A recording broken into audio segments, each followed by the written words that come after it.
Hi everyone, this is Dr. Priyanka. Welcome to today's class. आज हम करने जा रहे हैं most important 100 questions from paper to education of UGC NET. आज होगा part 1. इसके साथ दो आपको क्लासेस और मिलेंगी, part 2, part 3. इन तीनों को मिला के आपके 100 questions complete होंगे. Now comes the basic reason कि मैं इनको most important क्यों बोल रही हूँ. उसका reason ये है कि बहुत ही basic और conceptual questions हैं and मैं ये आपको suggest करूंगी कि अपनी आंसर की रेडी रखो और इन तीनों सेशंस के बाद जो टोटल 100 क्वेश्चंस होंगे उनमें से आप अपने मार्क्स देखिएगा एंड जो green I would say signal होगा वो उन सभी स्टूडेंट्स के लिए होगा जिनका जो स्कोर है वो 65 अबव होगा. सो वो सभी स्टूडेंट्स जिनका इन क्वेश्चंस को मार्क करने के बाद अगर 65 क्वेश्चंस अबव सही हो रहे हैं तो आप सेफ जोन में हो. अगर आपके 65 क्वेश्चन से कम सही हो रहे हैं तो you are in the red zone, यानी आपको और मेहनत करने की जो है वो जरूरत है. So that is the reason why I am calling them as the most important 100 questions because they are absolutely conceptual and scoring less than 60-65 is a red zone. Okay, खतरे का जोन है और उसके अंदर आपको नहीं आना है. तो हम स्टार्ट करते हैं. उससे पहले ये मेरी बुक है. It is available on Amazon, it is available on Flipkart, you can order it. Specially craft क्यों है उन सभी स्टूडेंट्स के लिए एंड आई वांट इंडिया के हर बच्चे के पास ये बुक हो जो पेपर टू एजुकेशन अटेम्प्ट करना चाहता है यूजीसी नेट का सक्सेसफुली, ताकि आपको मल्टीपल सोर्सेज पे डिपेंड ना करना पड़े, एक ही से आपका सब कुछ हो जाए. इसके अंदर फीचर्स अगर बताऊं तो बहुत ज्यादा है. स्टूडेंट्स का फीडबैक ऐसा है कि ऐसी बुक उन्होंने अभी तक नहीं देखी थी पेपर टू एजुकेशन में. तो along with having the latest question papers of June, March, 3 documents on national education policy which is going to be very helpful for your paper 1 and paper 2 both, mock on NEP 2020 2600 plus previous year questions, पूरा का पूरा research और statistics detailed के अंदर explained मिलेंगे आपको पूरा का पूरा यूनिट के अंदर एंड टू मच. तो आप बुक लोगे तो आपको ज्यादा अच्छा पता चलेगा. सो चलिए स्टार्ट करते हैं क्वेश्चन नंबर 1 से. Select the correct order of पुरुषार्थ according to Indian philosophy, Indian schools of philosophy.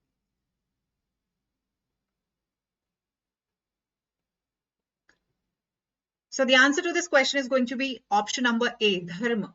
Then comes artha, then comes kama और उसके बाद मोक्ष. मोक्ष की जो प्राप्ति है वो लास्ट के अंदर होती है जिसको कहते हैं आनंद प्राप्ति and when you are have a very very fulfilled life and जिसको कहते हैं liberation. And dharma is your righteousness, your value system. So it starts with dharma, then is earth when you look for education, when you become accustomed to the daily life, to the interactions, and calm is your passions, your wishes, your wants, and once they are fulfilled you move on to the path towards moksha. That is bhakti करते हैं और spirituality की तरफ जाते हैं ताकि आपको मोक्ष की प्राप्ति जो है वो हो सके. Now coming to question number 2, following are the branches of philosophy and their description. कौन सा कॉम्बिनेशन जो है वो सही है. तो इन केस आपको टाइमर जो है वो कम लग रहा है तो आप पॉज कर सकते हो and then write down your answer and then match with what I'm going to give you. So metaphysics deals with the problems of reality. सही है. epistemology values के साथ डील नहीं करता. axiology करता है. axiology नहीं करता. study of knowledge से ये ऐसा होना चाहिए. Aesthetics deals with beauty and appreciation. बिल्कुल एस्थेटिक्स किसका पार्ट है? एक्सियोलॉजी का है and aesthetics means beauty only. So option number 1 and 4 will be correct. Moving on to question number 3. According to Rabindranath Tagore, which are the sources of knowledge?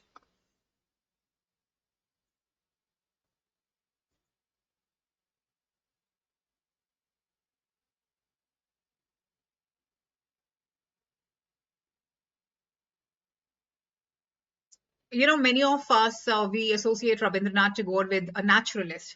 उनके philosophy के अंदर naturalism के कुछ ही concepts थे, लेकिन हमारी वेस्टर्न कंडीशनिंग हो चुकी है. लॉर्ड मैकले ने ऐसा हमारा एजुकेशन सिस्टम बनाया है कि हम हर एक हिंदी या हिंदू या इंडियन थिंकर को वेस्टर्न कॉन्सेप्ट के साथ ज्यादा जोड़ते हैं और हमें ये नहीं पता कि जो इंडियन फिलोसफी है वेस्टर्न फिलोसफी से बहुत ज्यादा पुरानी है. तो रविंद्रनाथ टैगोर की बात करो तो वो तो बिलीव करते थे गुरुकुल सिस्टम में, गुरु में, और गुरु जो है वो वेदांत का पार्ट है. तो रविंद्रनाथ टैगोर सिर्फ इसलिए क्योंकि वो नेचर को महत्व देते थे उनको हम नेचुरलिस्ट कहते हैं. हम भूल जाते हैं कि नेचुरलिज्म में ना गुरु को इंपॉर्टेंस थी ना भगवान को, वो तो नेचर को सबसे ऊपर मानते थे। रविंद्रनाथ टैगोर तो ऐसे नहीं करते थे, he was a firm believer in God. So the only thing that made him a naturalist was his belief in life, experience, nature and teacher. तो ये एक इनका बस नेचुरलिस्ट पर्सपेक्टिव था। तो अगर आप बात करते हो शांति निकेतन की, विश्व भारती यूनिवर्सिटी की, तो वो सब जो है नेचर में सिचुएटेड है। तो these are the three elements, the naturalist elements which you find in the philosophy of Rabindranath Tagore. So ये थिंकर्स है और उनके टाइप ऑफ एजुकेशन है। The codes are there, mark them.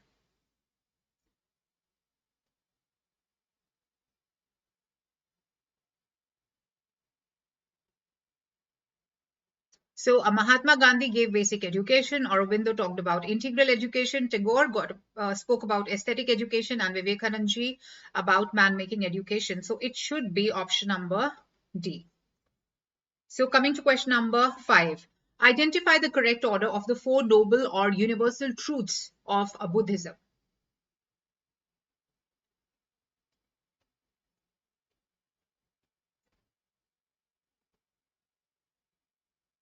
So Buddhist philosophy जो कि लॉर्ड गौतम बुद्धा ने दी, उसके अंदर उन्होंने 4 नोबल ट्रूथ्स की बात की। वो ये था कि अब ये जो नोबल ट्रूथ्स है ना, ये उनकी लैंग्वेज में दिए गए हैं और इनको हमने ट्रांसलेट किया है इंग्लिश में।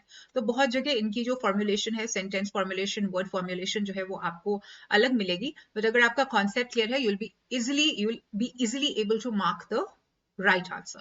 तो वो सबसे पहले क्या बोलते हैं कि जो लाइफ है, अगर आपका बर्थ हुआ है तो आपको सॉरो मिलनी ही मिलनी है। और उस सॉरो के पीछे कॉजेज हैं, और कितने कॉजेज हैं? 12 कॉजेज इन्होंने बताए थे। और इस बार क्वेश्चन में जून के क्वेश्चन में 6th and I think 12th पूछा गया था, आई थिंक मार्च या जून के पेपर में पूछा गया था कॉजेज ऑफ सॉरो के बारे में। So there 12 causes. Then is cessation of sorrow, यानी कि ये जो सॉरो है जो आप को मिली है, आप इसको रोक सकते हैं। और कैसे रोकेंगे? देयर इज अ वे, एक तरीका है इस सौरों से बाहर निकलने का, और उस तरीके का नाम क्या है? 8 फोल्ड पाथ, जो कि अगेन बहुत इंपॉर्टेंट है। 8 फोल्ड पाथ पे मार्च में क्वेश्चंस जो है वो पूछे गए थे। 8 fold path of Buddhism. Gandhi ji believes in the absolute oneness of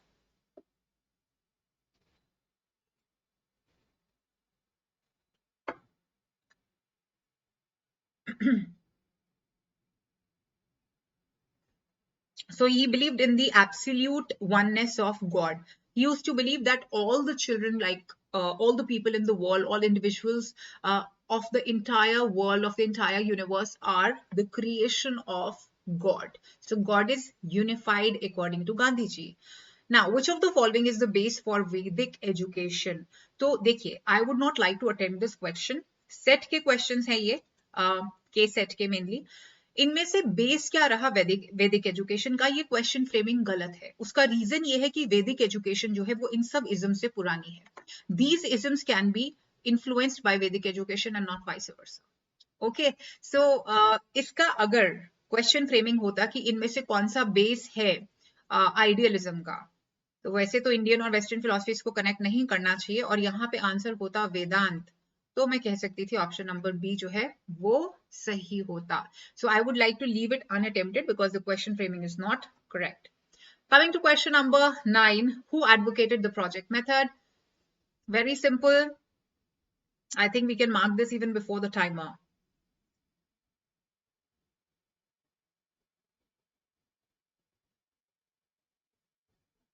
So the answer to this question has to be Kilpatrick. Kilpatrick ने project method जो है जो कि pragmatic philosophy का एक बहुत अहम हिस्सा है, वो Kilpatrick ने दिया था।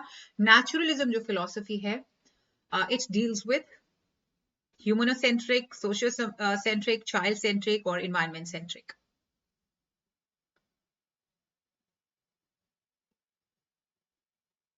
सो नेचुरलिज्म जो है फिलोसफी, अगर आप एम्स ऑफ एजुकेशन की बात करें या रोल ऑफ टीचर और स्टूडेंट की बात करें, तो स्टूडेंट के ऊपर बहुत ज्यादा फोकस करते थे। एंड सो हमारा आंसर होना चाहिए चाइल्ड सेंट्रिक। बट उससे भी ज्यादा इंपॉर्टेंट, यानी हमारा जो सही आंसर है वो एक्चुअली में स्ट्रॉन्ग है ये, लेकिन स्ट्रॉन्गेस्ट होगा एनवायरमेंट सेंट्रिक, बिकॉज ये बिलीव करते थे nature is above everything and child it should play in the lap of nature. Nature को इन्होंने मदर बोला था। So environment centric education is the strongest answer. Coming to question number 11, positivism is a synonym of the word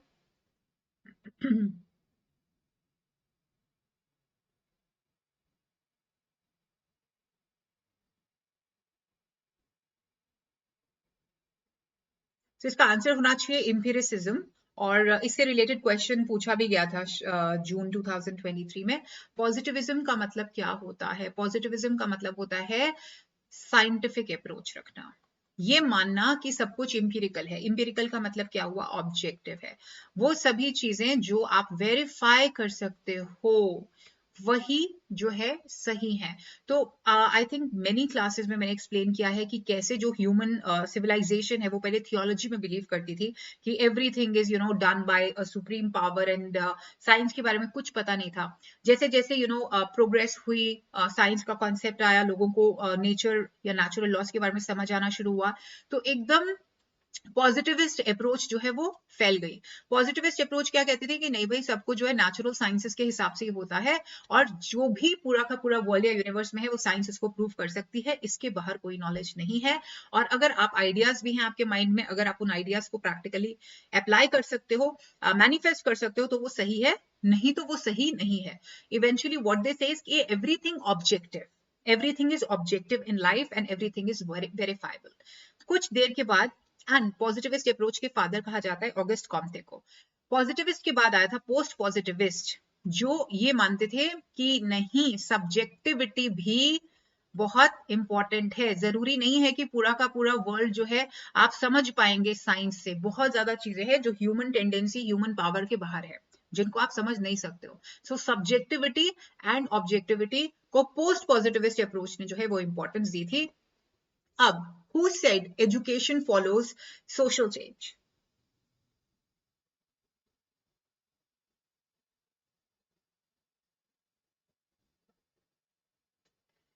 So this was said by Emily Durkheim. Emily Durkheim बहुत important proponent है हमारे educational sociology के, और वो ये कहते थे कि जो education है वो impact होती है society से, social changes से, which is right away true. आप देखिए digital boom आया, digitalization आई, तभी हमारे education system के अंदर we started using technology and digital culture जो है वो thrive कर रहा है. So somewhere or the other society impacts educational institutions and education, and vice versa also happens. But beginning according to Emily Durkheim is that society जो है वो आपके education को impact करती है. Now, which of the following mobility is not related to modernization?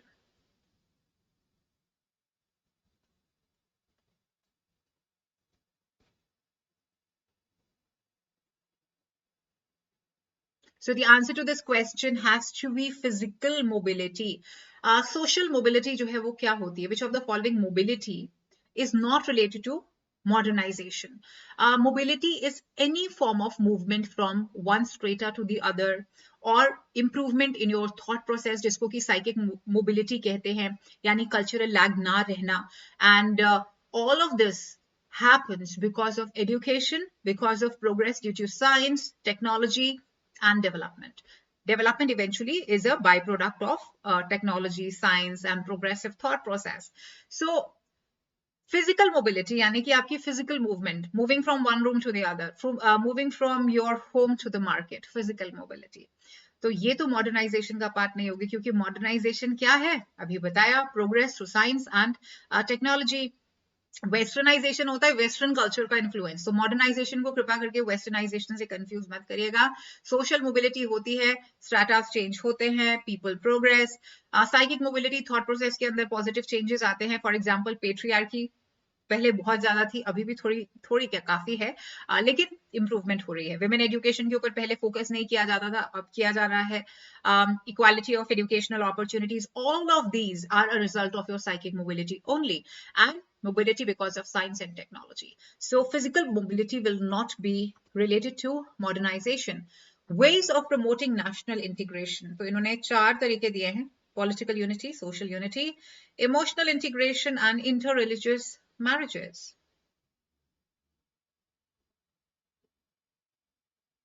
तो इसका सही आंसर होना चाहिए political unity, social unity, and interreligious marriages. Let's see 1, 2, and 3. Option sorry, 1, 2, and 4, right?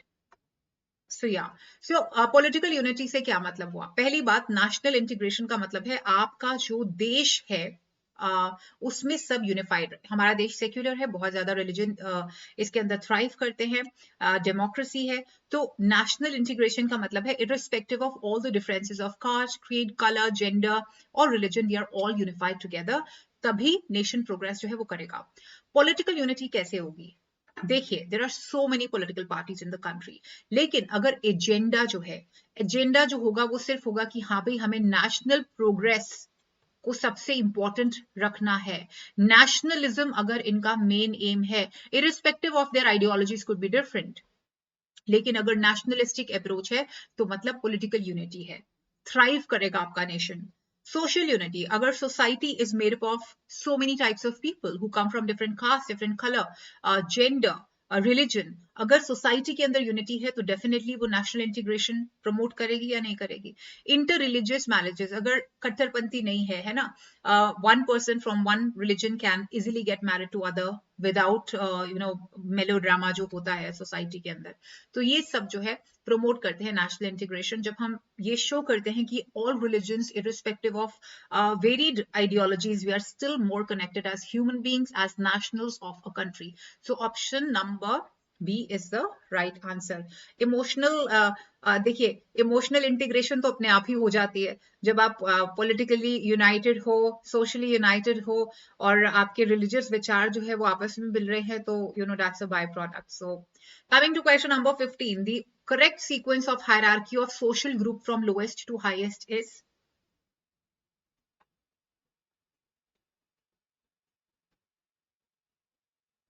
तो before answering this question let me tell you, ये question बहुत ज्यादा debated question रहा है यूजीसी नेट के इतिहास में। कभी कुछ क्वेश्चन का, इस क्वेश्चन का कभी कुछ आंसर दिया गया, कभी कुछ आंसर दिया गया, इवन सेट के एग्जाम्स के अंदर भी। तो let me tell you the right answer to this question is option number C. तो जो श्रीनिवास हैं, one of the most famous sociologist, उनके अगर कहे अनुसार जाए, उनके थॉट प्रोसेस के अनुसार जाए, तो हायरार्की लोएस्ट मतलब आपकी स्टार्ट होती है ना फैमिली से, सोशल ग्रुप में, और लास्ट में आता है नेशन। फैमिली के बाद आती है आपकी क्लास, लाइक फॉर एग्जांपल कौन से स्ट्रेटा को बिलोंग करते हो, अपर क्लास को, एलीट क्लास को, मिडिल क्लास को, अपर मिडिल, लोअर मिडिल, है ना, और या फिर आपका grade 1 officer, grade 2 officer hierarchy के अंदर होता है।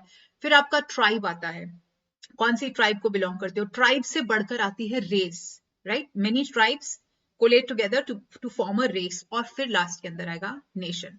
तो कहीं कहीं ऑप्शन नंबर बी को सही दिया गया है, but strongest option is option number C. Coming to question number 16, the right to free and compulsory education for children between the age group of 6 to 14 years has been inserted in the Indian Constitution as?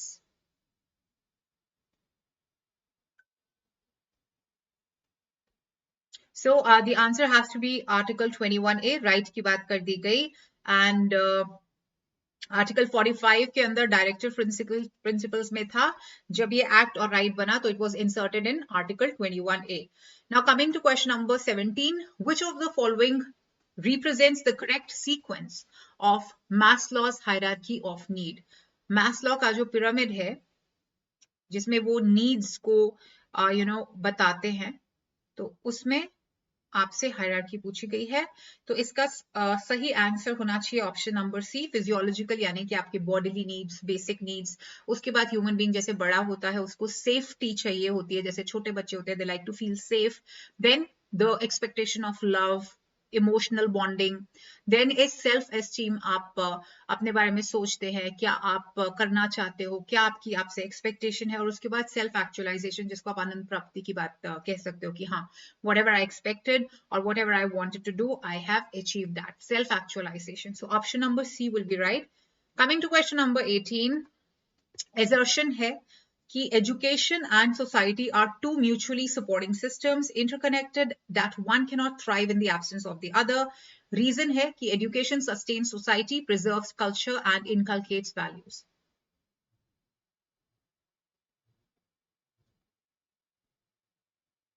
So इसका answer होना चाहिए option number A.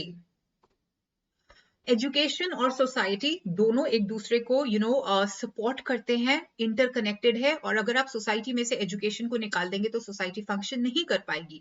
और education को भी अगर रहना है, education भी तभी रह पाएगी अगर सोसाइटी है। तो कहीं ना कहीं अगर आप देखते हो स्ट्रक्चरल फंक्शनलिज्म का कॉन्सेप्ट आप इसके अंदर रिफ्लेक्ट देख सकते हो। आई होप आप सब जानते हो स्ट्रक्चरल फंक्शनलिज्म क्या है। बहुत इंपॉर्टेंट कॉन्सेप्ट है आपका एजुकेशनल सोशियोलॉजी का, along with conflict theory and along with symbolic interactionism. तो वहां से कनेक्टेड है एंड जनरली भी स्टेटमेंट सही है। रीजन है कि education sustain society, preserves culture and inculcates value. ये एजुकेशन का प्राइमरी पर्पस होता है कि आपके कल्चर को वो प्रमोट करता है, प्रिजर्व करता है, नेक्स्ट जनरेशन को ट्रांसमिट करता है।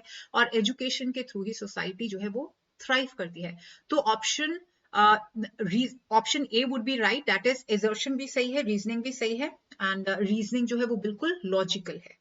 Coming to question number 19, cultural lag is a term used by Ogburn to describe how does it take place.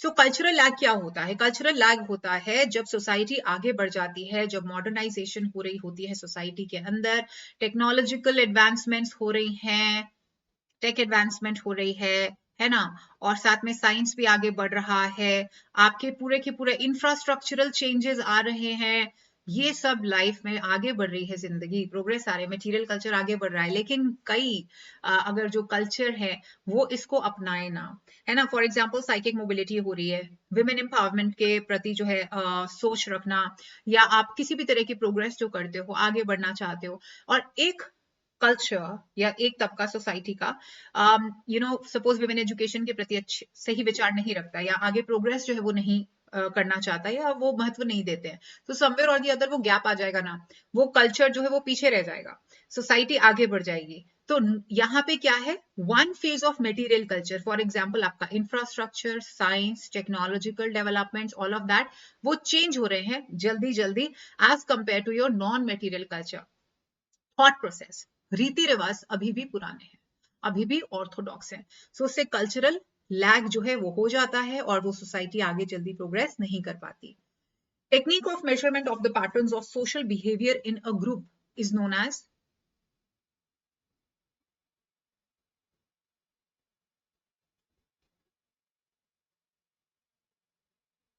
तो सोशियोमेट्री एक ऐसी टेक्निक है जिससे कि आप सोशल बिहेवियर जो है वो लोगों का मेजर कर सकते हो। Coming to question number 21, social stratification implies what?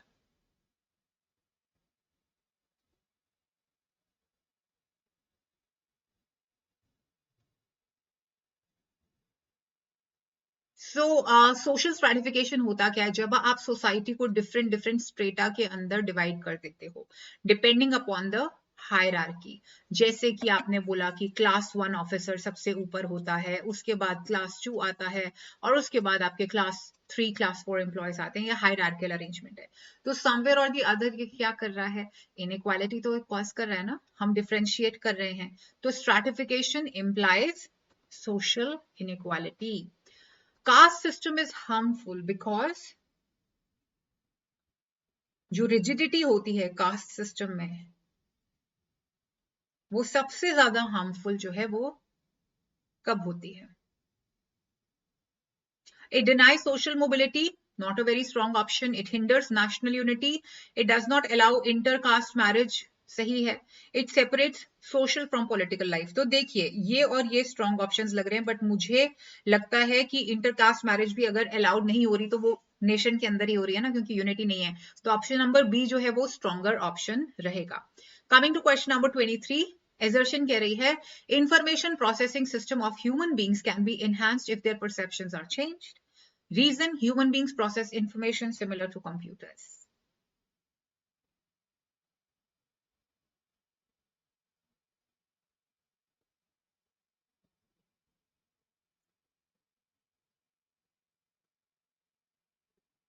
तो इसका जो सही आंसर होगा वो होगा option number C, information processing system of human beings can be enhance. आप किस प्रकार इंफॉर्मेशन नहीं लेते हो, आपका अगर नॉलेज आपको लेनी है या इम्प्रूव करनी है तो आपका जो परसेप्शन है अगर वो अच्छा है, मतलब कई लोग होते हैं जो कहते हैं I am mister know all, मतलब मुझे सब आता है, मुझे सीखने की जरूरत नहीं है। तो अगर ऐसा थॉट प्रोसेस है तो आप इन्फॉर्मेशन नहीं ले सकते, इन्फॉर्मेशन प्रोसेस भी नहीं कर सकते हैं। However if you are a learner, if you believe that yes, जितना ज्यादा लर्न किया जाए उतना कम है और ज्यादा से ज्यादा नॉलेज सीख करनी चाहिए, दूसरों को सुनते हो, इन्फॉर्मेशन प्रोसेस करते हो, अगर आपकी परसेप्शन चेंज होती है, अगर आप अपने आप को लर्नर मानते हो, कीन लर्नर, तो information processing become super easy. Reason, human beings process information similar to computers, ये सही नहीं है भाई, हम टेक्निकल मशीन्स जो है वो नहीं है। Which among the following is an in-depth method of studying behavior?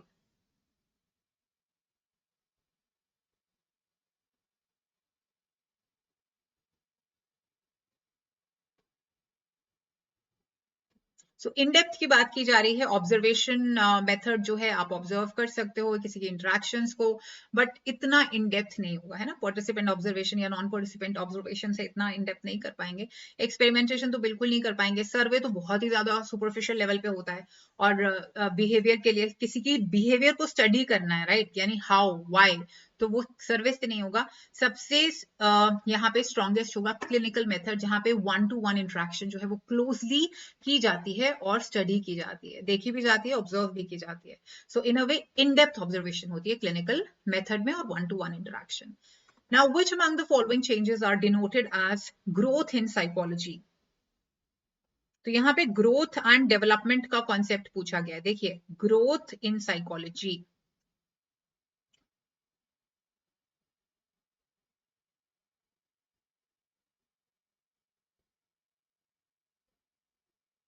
तो आप जानते हो ग्रोथ और डेवलपमेंट में जो मेन फंक्शन, मेन डिफरेंस जो होता है वो यही होता है that growth is talks more about physical dimensions, right.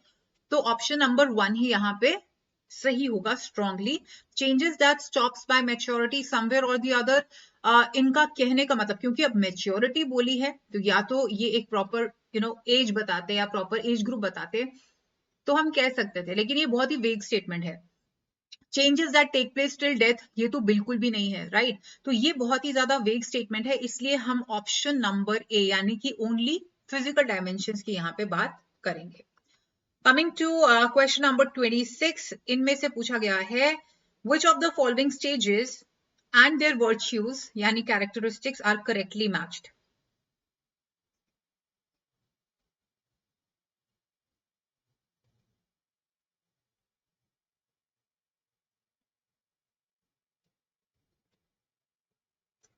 तो इसका सही आंसर होना चाहिए option number 1, 3 and 4। Yes, early childhood बच्चा जिद्दी होता है, प्ले एज के अंदर पर्पस तो नहीं ढूंढता है, स्कूल एज जैसे वो स्कूल में जाता है बच्चों के साथ compete करता है, एडोलेसेंस आपकी कॉग्निटिव डेवलपमेंट जो है वो और स्ट्रांगली होना शुरू कर देती है, जिसको कि आप बोल सकते हो formal operational stage according to cognitive development, वही है ना, फॉर्मल ऑपरेशनल स्टेज। तो आप ऑप्शन नंबर सी को सही मान सकते हो।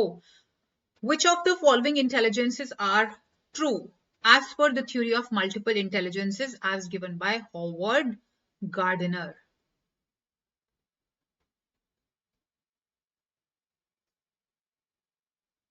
तो विजुअल होता है, म्यूजिकल होता है, एक्सपीरियंशियल और सक्सेसफुल नहीं होता। So only option number 1 and 2. Coming to question number 28.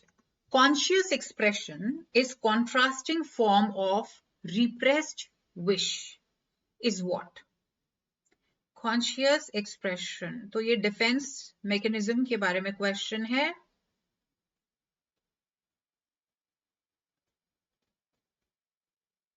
Conscious expression is contrasting form of repressed wish. ये दोनों एक दूसरे को कॉन्ट्रास्ट करते हैं एंड ये दर्शाता है डिनायल को। तो ये डिफेंस मैकेनिज्म का पार्ट है जिसके अंदर कॉन्शियस एक्सप्रेशन, आप डेलिबरेटली अपनी विश जो है वो एक्सप्रेस करते हैं, आपकी वांट्स एक्सप्रेस करते हैं and completely contrary to it आप उसको छुपा के रखते हो, रिप्रेस करके रखते हो। तो ये होता है when you are denying the circumstance, when you are denying the reality. Coming to question number 29, who is known as the father of structuralism in psychology? And again मैं बता दूं, प्लीज इस स्ट्रक्चरलिज्म को गलती से भी स्ट्रक्चरल फंक्शनलिज्म से compare मत करना। मैं बहुत बड़ी क्लासेस में बता चुकी हूँ, कृपा करके इस स्ट्रक्चरलिज्म को स्ट्रक्चरल फंक्शनलिज्म के साथ कंपेयर मत करना। इसके जो फादर है भाई वो एमिली डर्कहाइम को माना जाता है along with Weber. And coming to structuralism, William Wundt जो है वो इसके मेन प्रोपोनेंट है। Coming to question number 30, which among the following traits can be observed directly in the behavior of an individual? मतलब बिल्कुल ओवर्टली आप किसी के बिहेवियर में क्या देखते हो या क्या ऑब्जर्व करते हो। तो इसका आंसर आना चाहिए सरफेस। बिल्कुल ही ओवर्टली आप लोगों को आइडेंटिफाई कर पाते हो उनके बिहेवियर से। Coming to question number 31, which of the following best explains the dynamics of behavior in groups?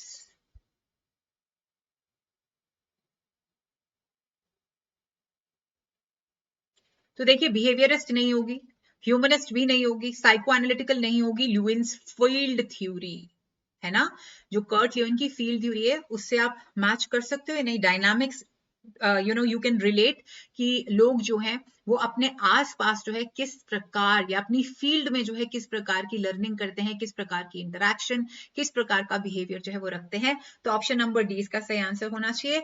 Coming to question number 32, who among the following is not a cognitivist? कौन सा cognitivist नहीं है?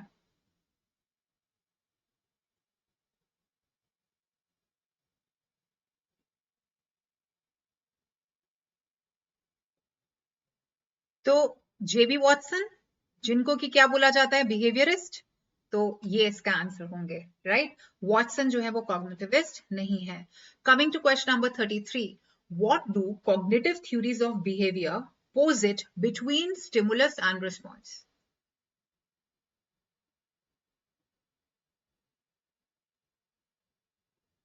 Stimulus and response के बीच में क्या आता है अकॉर्डिंग टू कॉग्निटिव थ्योरीज? और इसका आंसर होगा बाहर के वेरिएबल्स नहीं बल्कि अंदर के, क्योंकि एक्सट्रेनियस वेरिएबल की बात करती है बिहेवियरिस्ट अप्रोच। बिहेवियरिस्ट अप्रोच आप लोगों में से मैक्सिमम ने एक्सट्रेनियस वेरिएबल माना होगा, लेकिन वो होती है बिहेवियरिस्ट अप्रोच। इंटरवीनिंग कॉग्निटिव तो यही कहते हैं ना कि देयर आर इंटरनल चेंजेस, तो अंदर के जो वेरिएबल्स होते हैं that impact the response to the stimulus. Okay, so coming to question number 34, what did Piaget call flexible mental actions that combine one another to solve problems? मतलब cognitive development जो इनकी cognitive theory है उसी का ही related question है। Flexible mental actions that combine operation. The answer should be option number C, जहां पे आपके जो बिहेवियर है या आप जो भी थॉट प्रोसेस रखते हो वो प्रॉब्लम सॉल्विंग की तरफ होता है। ऑपरेशनलाइजिंग यानी कि आप प्रोसेस जो है वो कर रहे हो, एक्ट कर रहे हो। Coming to question number 35, which of the following represents the right sequence according to Bruner? Conceptual development जैसे कि ब्रूनर ने दी है, इनमें से आपको उसका सही सीक्वेंस बताना है, यानी कि सिस्टमैटिक स्टेप्स, पहले क्या आएगा लास्ट में क्या आएगा।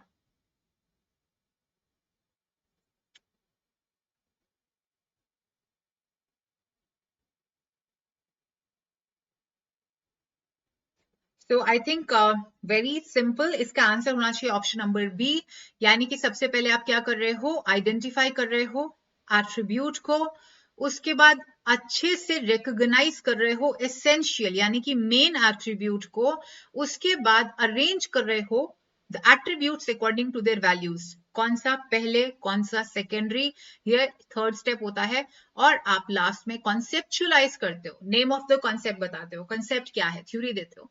तो इसका आंसर होगा ऑप्शन नंबर बी।